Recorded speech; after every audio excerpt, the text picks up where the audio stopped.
जय Hind dear student and friends. तो friends, आज है 3 मार्च और आज जो आरपीएफ कांस्टेबल का जो एग्ज़ाम चल रहा है सेकंड शिफ्ट का कंप्लीट हो चुका है फ्रेंड्स। तो इसमें जाने कौन सा क्वेश्चन इसमें पूछा गया था, तो आप यहाँ पे मिला सकते हैं। तो चलिए फ्रेंड, इसको हम स्टार्ट करते हैं और आप सब का जो भी क्वेश्चन आया है कॉमेंट में बता सकते हैं। नेक्स्ट वीडियो में उसको हम इम्प्रूव कर देंगे। तो चलिए फ्रेंड्स स्टार्ट करते हैं। आज पहला क्वेश्चन था, इसमें टिहरी बांध किस राज्य में है। तो टिहरी बांध जो है भारत का सबसे ऊंचा बांध है फ्रेंड्स।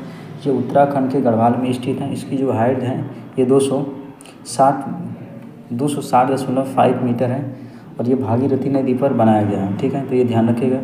दूसरा इसमें क्वेश्चन पूछा था, राज्य लोक सेवा आयोग के सदस्यों की नियुक्ति कौन करता है। तो राज्य लोक सेवा आयोग सदस्यों की जो नियुक्ति करता है ये करता है राज्यपाल, गवर्नर करता है। तो ये ध्यान रखें। नेक्स्ट जो प्रश्न इसमें पूछा गया था फ्रेंड्स ये था, 71वें संविधान संशोधन के तहत कौन सी भाषा जोड़ी गई थी। तो फ्रेंड्स ये जोड़ी गई थी कोंकणी, मणिपुरी, नेपाली। 71वां संविधान संशोधन 92 में हुआ था, तो ये ध्यान रखिएगा। तो कोंकणी, मणिपुरी, नेपाली ये जोड़ा गया था। उसके बाद 1991 का अर्थव्यवस्था का लक्ष्य था। तो देखिए 1991 में क्या हुआ था, देखिए जब भारत जब आज़ाद हुआ था तो उसमें बोला था कि कोई भी कंपनी विदेश का यहाँ नहीं आएगा, सिर्फ अपना ही देश का बनाएगा, उसी से मतलब देश चलेगा। लेकिन 1992 तक आते आते भारत का क्या होगा, जनसंख्या सब बढ़ने लगा और रिसोर्सेज में कमी आने लगा, संसाधन में, उत्पादन में। इसके तहत क्या हुआ, यहाँ पे नई कंपनियों को आने के लिए एक नई आर्थिक नीति लाया गया था, जिसको बोलता है NEP, न्यू इकोनॉमिक्स पॉलिसी। इसके तहत क्या हुआ, वैश्वीकरण, उदारीकरण और निजीकरण ये सब लाया गया। इसके तहत क्या हुआ, दूसरा देश का कंपनी यहाँ से आया और अर्थव्यवस्था में क्या हुआ, सुधार देखने के लिए मिला। तो यही लाया था वैश्वीकरण, तो वही नई आर्थिक नीति लाया था। तो चाइना में जो नई आर्थिक नीति लाया था 1971 में ही लाया था। ठीक, और रूस में नई आर्थिक नीति 1921 में लाया था, भारत 1991 में लाया था।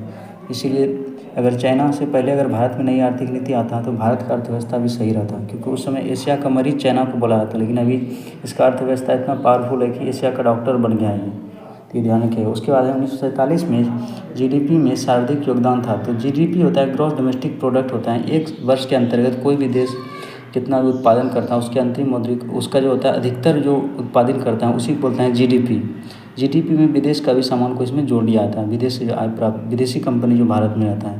तो सबसे अधिक जो योगदान था ये था प्राथमिक क्षेत्र का। उसके बाद अभी जो वर्तमान में सबसे अधिक है वो सेवा क्षेत्र का। तो 3 क्षेत्रों में इसको बांटा गया, प्राथमिक, द्वितीय, तृतीय। प्राथमिक क्षेत्र को बोला जाता है कृषि आता है, द्वितीय में आता है विनिर्माण उद्योग सब आता है, तृतीय में आता है सेवा सेक्टर। तो उस समय था प्राथमिक क्षेत्र में सबसे अधिक था और अभी जो है सेवा सेक्टर में ज़्यादा है योगदान। उसके बाद देखें तो यहाँ पर 1858 के विद्रोह के बाद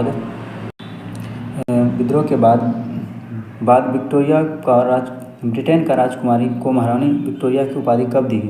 देखिए दिल्ली में भव्य दरबार इसको लगाया गया था, 1870 में इसको दिया गया था, तो ये ध्यान रखिएगा। उसके बाद तमिलनाडु में पोंगल के कौन सा दिन कानून पोंगल मनाया जाता है।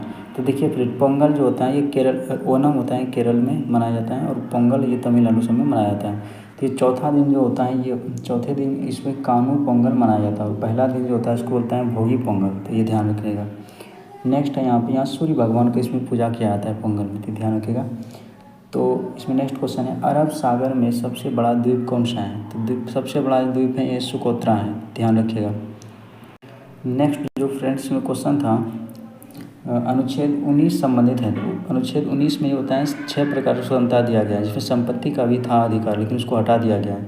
तो बोलने की स्वतंत्रता है, अभिव्यक्ति संघ बनाने की स्वतंत्रता, जो प्रेस का स्वतंत्रता ये भी इसी में इसका वर्णन है। जो भारत का चौथा स्तंभ कहते हैं प्रेस को, मीडिया को, तो ये सबका वर्णन इसी में है, अनुच्छेद में ही है, अनुच्छेद 19 में ही है, तो ये ध्यान रखिएगा। अब देखिए फ्रेंड क्वेश्चन के टाइप देखें तो कुछ इस तरह इसमें क्वेश्चन पूछा गया था। अगर रीजनिंग की इसमें अगर बात करें तो फ्रेंड रीजनिंग का जो क्वेश्चन था इसमें देखिएगा तो सीटिंग अरेंजमेंट वाला था, 5 से 6 आदमी रहेगा उसको बैठाना होगा इस तरह, और 2 लाइन वाला भी था। उसके बाद ब्लड रिलेशन से पूछा गया था क्वेश्चन, तो ये सब देख के जाइएगा। उसके बाद और बात करें तो डायरेक्शन में था, दिशा में पूछा गया, दर्पण से था, ये सबसे क्वेश्चन ज़्यादा पूछा गया था। उसी प्रकार मैथ्स का यहाँ बात कर लें तो फ्रेंड मैथ्स में जो होता है CI और SI। CI में अधिकतर जो चक्रवृद्धि ब्याज है इसमें ज़्यादातर 2 वर्ष और 3 वर्ष का अंतर वाला सवाल इसमें पूछा जा रहा है, तो ध्यान रखिएगा। उसके बाद मेंसुरेशंस का है सवाल है, क्षेत्रमिति सबका। उसके बाद ट्रेन से पूछा जा रहा है सवाल। उसके बाद प्रॉफिट एंड लॉस का पूछा जा रहा है, LCM का है। उसके बाद टाइम एंड वर्क का पूछा जा रहा है, टाइम एंड वर्क रेलवे का फेमस क्वेश्चन है, तो ये ध्यान रखिएगा।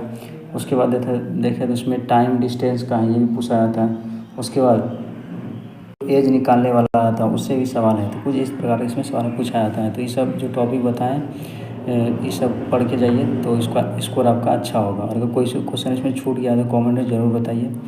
Thanks for watching this video.